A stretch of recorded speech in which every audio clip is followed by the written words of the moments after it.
Olá, eu sou a professora Tati e você está no canal História em Minutos. Seja muito bem-vindo. No vídeo de hoje nós vamos falar sobre... Antes de começar, se inscreve no nosso canal para ficar por dentro de todas as novidades. Curta o vídeo e compartilhe com seus amigos. Vem com a gente!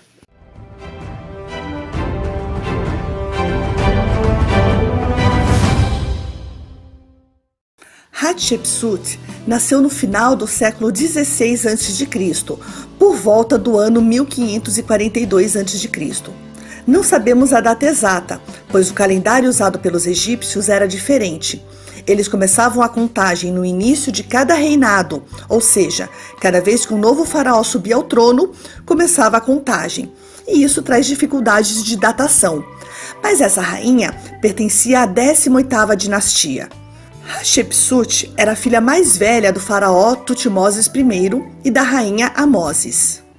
Por ser mulher, não poderia governar. Por isso, casou-se com o seu meio-irmão, filho de uma das amantes do seu pai. O faraó Tutmoses I, pai de Hatshepsut, conquistou muitas novas áreas para o Egito, expandindo seu território sobre a Núbia ao sul até a terceira cachoeira. Com a morte de Tutmoses I, o próximo faraó, marido de Hatshepsut, seguiu as conquistas, pacificando as fronteiras egípcias. Hatshepsut e Tutmoses II tiveram apenas duas filhas, Neferhuri e Neferubit. Por isso, o sucessor do trono era um filho do faraó com uma de suas amantes. Com a saúde fraca, Tutmoses II morreu enquanto seu filho ainda era muito criança. Dessa forma, a rainha Hatshepsut assume o governo como regente de seu enteado sobrinho. Não se sabe exatamente como, mas Hatshepsut conseguiu se impor não apenas como regente, mas como governante única, como Faraani de fato. Vestia-se de homem nas cerimônias oficiais e mudou seu nome, adotando um nome masculino, Matakari Hatshepsut, para apoiar sua posição no trono.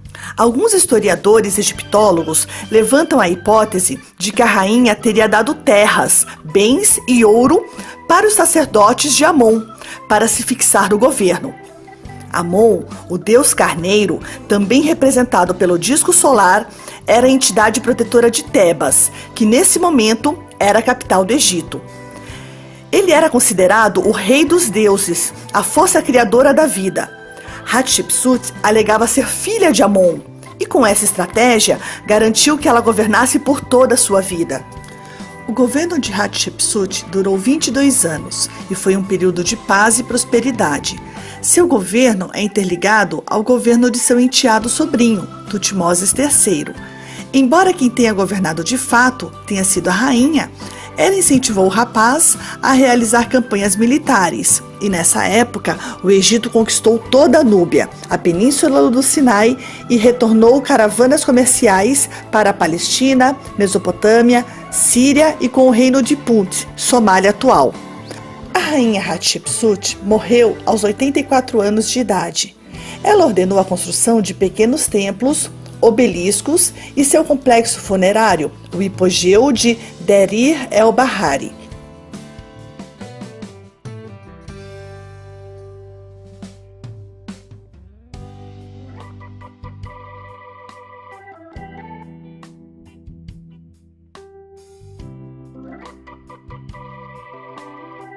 Vamos falar mais sobre o complexo funerário da rainha Hatshepsut no próximo vídeo sobre arte egípcia. A segunda Faraani que o Egito teve, bem mais famosa, foi Cleópatra VII, considerada a última rainha do Egito independente. Cleópatra nasceu no ano de 69 a.C. Quando seu pai, Ptolomeu XII, assumiu o trono como faraó, em 55 a.C., a jovem Cleópatra, que tinha 14 anos, governou ao lado de seu pai. Com a morte de Ptolomeu XII, o irmão de Cleópatra, que tinha apenas 11 anos, seria o próximo faraó e deveria se casar com Cleópatra, que já tinha nesse momento 18 anos de idade. Os tutores do jovem príncipe, Potino e Áquila, não aceitavam Cleópatra e a exilaram na Síria. Nesse momento, os egípcios estão divididos. Alguns apoiam a jovem princesa, por ser a filha do casal real. Outros apoiam o jovem faraó, que por ser homem, deveria ser o governante de fato. Para piorar a situação, o faraó acaba se envolvendo em uma briga com os romanos. Roma estava à beira de uma guerra civil. O general Pompeu e o general Júlio César brigavam entre si.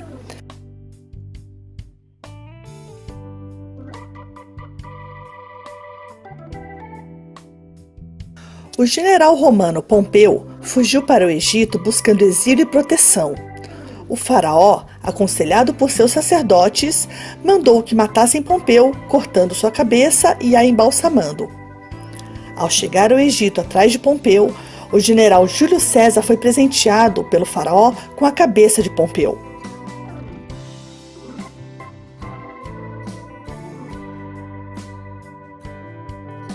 Isso começa uma guerra entre o faraó e o general Júlio César.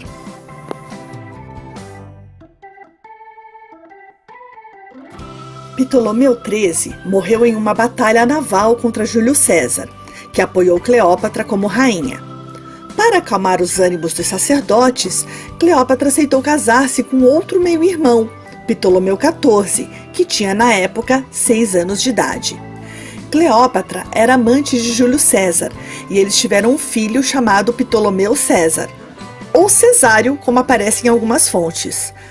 Após o nascimento do filho, Cleópatra e Ptolomeu César partiram para Roma, onde foram recebidos com honrarias dignas de uma rainha, embora o povo de Roma tenha ficado insatisfeito com a sua presença.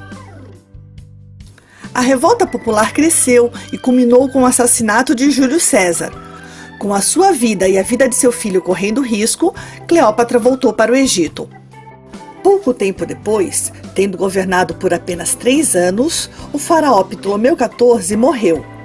Com a morte desse faraó, Cleópatra se afirmou no trono como Farani, embora, para agradar os costumes egípcios, ela alegasse estar na regência de seu filho com Júlio César, que ainda era um bebê.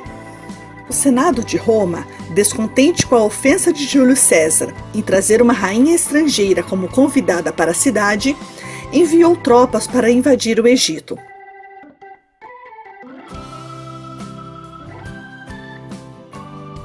Sentindo-se ameaçada por Roma, Cleópatra seduziu Marco Antônio, um integrante do triunvirato.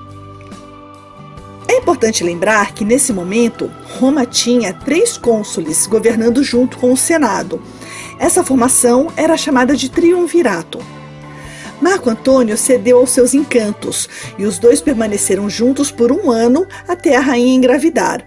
Antes do nascimento do seu filho, porém, Marco Antônio foi obrigado a voltar para Roma por causa de uma conspiração de Otávio, filho adotivo de Júlio César e outro dos triunviros.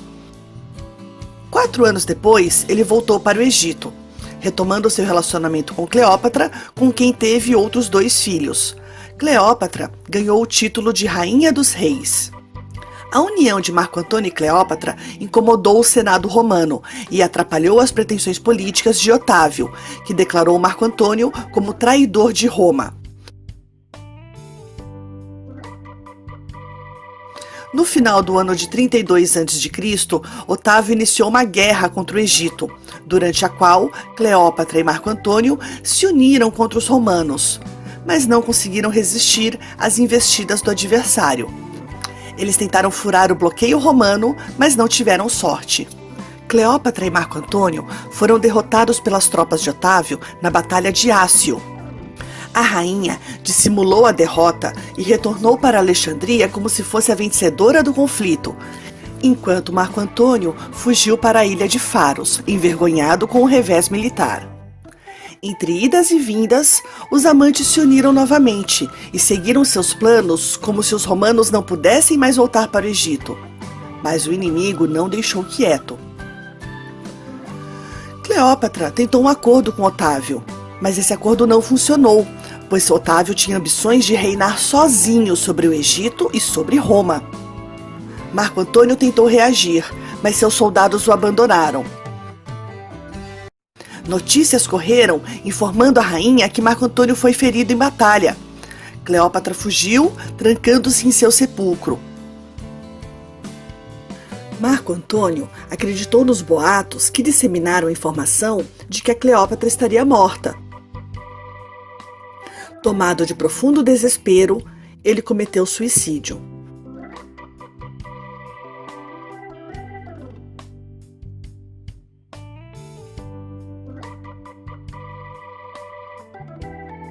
O corpo de Marco Antônio foi conduzido até onde Cleópatra estava escondida. Logo depois, a rainha, que tinha nessa época apenas 39 anos, também morreu. Dizem algumas fontes que foi por meio de um suicídio por uma picada de cobra venenosa.